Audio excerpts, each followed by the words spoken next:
Samsung போராட்டம் தொடர்பாக அமைச்சர்களுக்கு முதலமைச்சர் மு.க.ஸ்டாலின் அறிவுறுத்தல் வழங்கியிருக்கிறார். அண்மை செய்தியாக பார்த்து வருகிறோம்.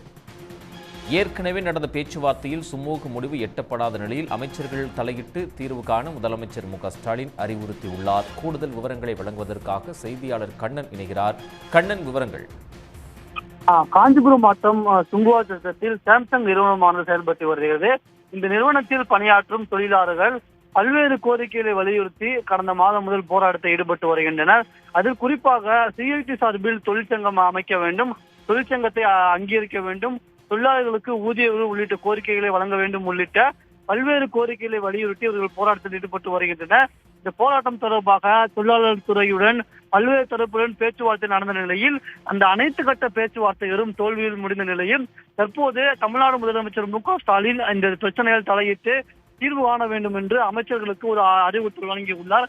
அதன்படி அமைச்சர்கள் டி.ஆர்.பி. ராஜா, தாமோ அன்பரசன் மற்றும் டி.வி. கணேசன் ஆகியோர், அதாவது தொழில்துறை அமைச்சர், சிறு குறு தொழில்துறை அமைச்சர், தொழிலாளர் நலத்துறை அமைச்சர் ஆகிய 3 பேரும் இணைந்து இந்த பிரச்சனைக்கு தீர்வு காண வேண்டும் என்று முதலமைச்சர் மு.க.ஸ்டாலின் அறிவுறுத்தல் வழங்கியுள்ளார்.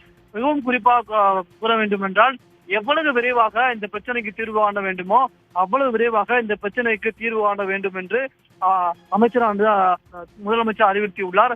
அதன்படி வரும் திங்கட்கிழமை இந்த பிரச்சனை தொடர்பாக ஒரு முதல்கட்ட பேச்சுவார்த்தை நடைபெறும் என்று எதிர்பார்க்கப்படுகிறது.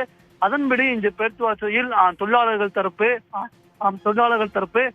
நிறுவன தரப்பு மற்றும் 3 அமைச்சர்கள் முன்னிலையில் இந்த பேச்சுவார்த்தையானது நடைபெறும் என்று எதிர்பார்க்கப்படுகிறது. அந்த பேச்சுவார்த்தையின் முடிவில் ஒரு சுமூக முடிவானது, ஒரு இறுதிக்கட்ட முடிவானது எட்டப்படும் என்றும் எதிர்பார்க்கப்படுகிறது. கண்ணன், தகவல்களுக்கு நன்றி.